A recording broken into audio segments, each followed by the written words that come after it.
My heart is pounding. My palms are slick with sweat, and I can feel that awful heat creeping up the back of my neck. I'm in a meeting with 15 people. Some are my coworkers, some are senior managers, and the conversation has just landed on a project I know inside and out, a project I've poured weeks of my life into.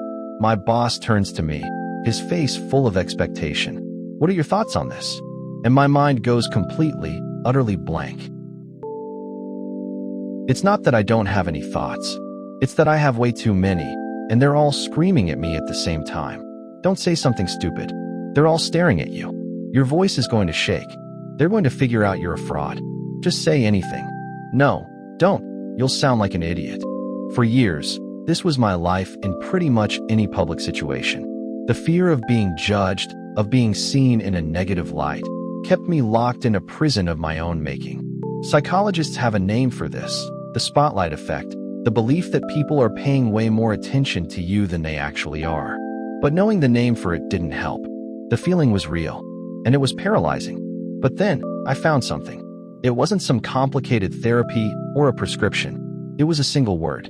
A secret weapon I could use in my own head to completely short-circuit the anxiety spiral before it even started. Before we get to the fix, we have to understand the problem. And if you're watching this, you probably already get it on a personal level. This is so much more than just being shy. It's a full-body, psychological hijacking. For me, it always started with the physical stuff. The racing heart, the shallow breathing, the shaky hands. It felt like my body was screaming danger, even when my brain knew I was perfectly safe. I was just at a dinner party, or in a team meeting, or working up the courage to ask a question in a class. Then, the mental part would kick in. My mind would turn into a courtroom where I was on trial, and the jury was every single person in the room. I'd get so stuck in my own head, so terrified of being judged, that I couldn't even follow the conversation happening around me.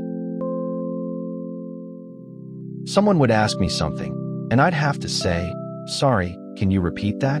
Which, of course, just added a whole new layer of shame and proof that I was failing at the simple act of being a person.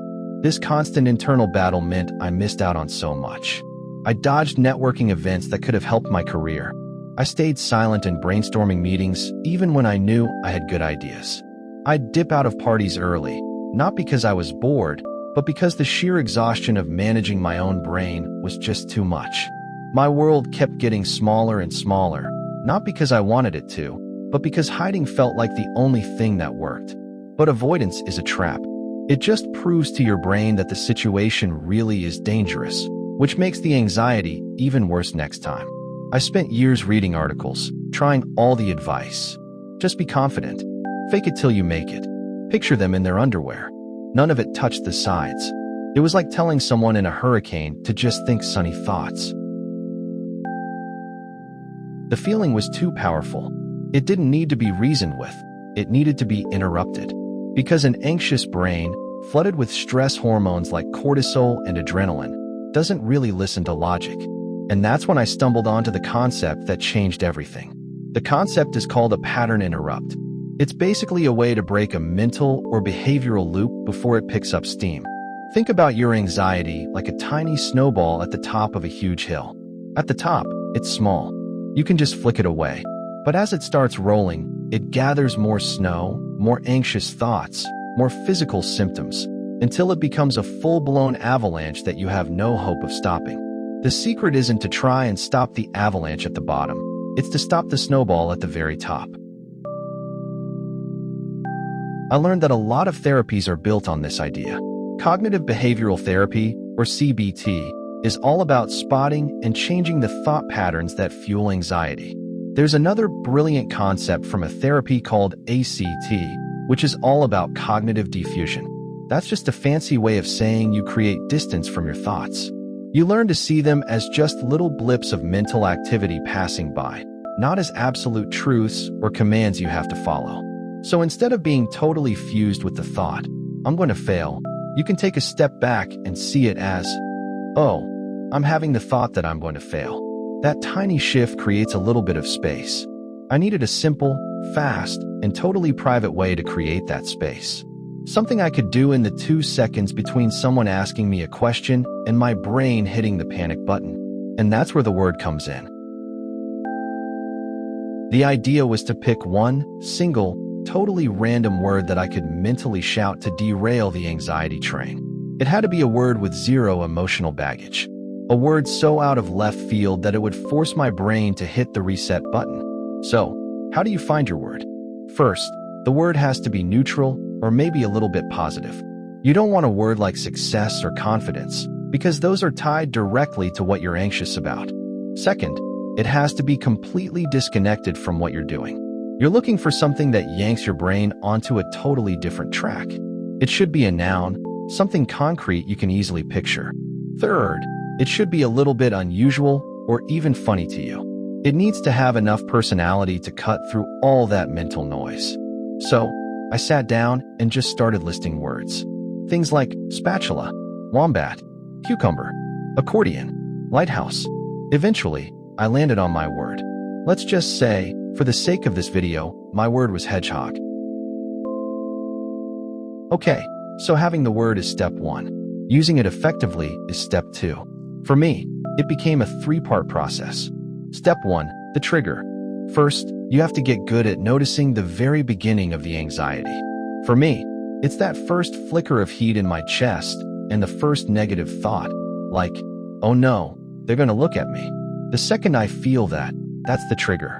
That's the tiny snowball at the top of the hill. Step 2, the interrupt. As soon as I notice the trigger, before the next anxious thought can pile on, I drop the word. I don't just think it, I visualize it. In my mind's eye, a giant, slightly goofy-looking hedgehog literally pops up and blocks the path of the thought. I see it, clear as day. Hedgehog. It's abrupt. It makes no sense. And that's exactly why it works. My brain, which was getting ready for a full-blown social emergency, just pauses for a split second and goes, wait, what? Hedgehog.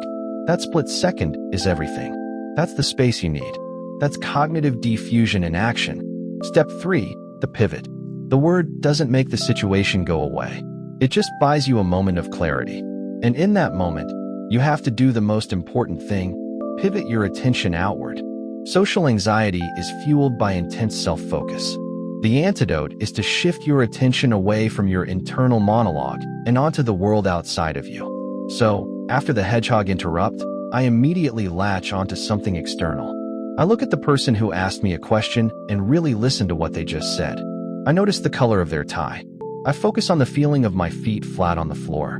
This pivot from internal chaos to external reality starves the anxiety of the one thing it needs to live, my attention. Let me give you a real-world example. A few months after I started doing this, I was in another big meeting. Same scene. The director turned to me out of the blue. I felt that jolt of panic, the heat rising in my chest. The thought started to form, you're going to sound like an idiot. But this time I was ready. Before the thought could even finish, I slammed on the brakes.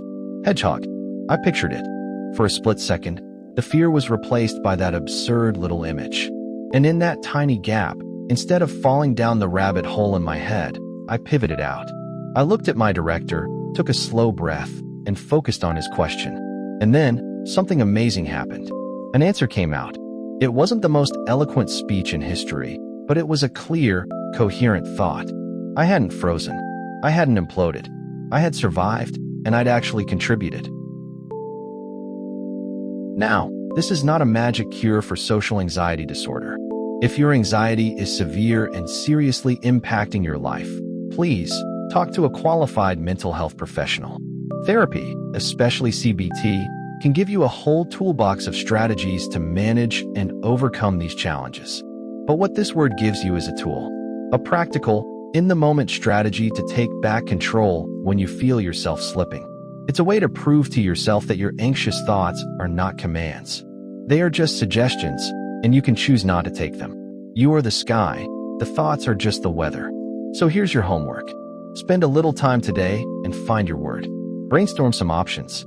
Find that neutral, disconnected, slightly silly word that can be your mental reset button. Write it down. Practice visualizing it. And the next time you feel that familiar dread creeping in, deploy it.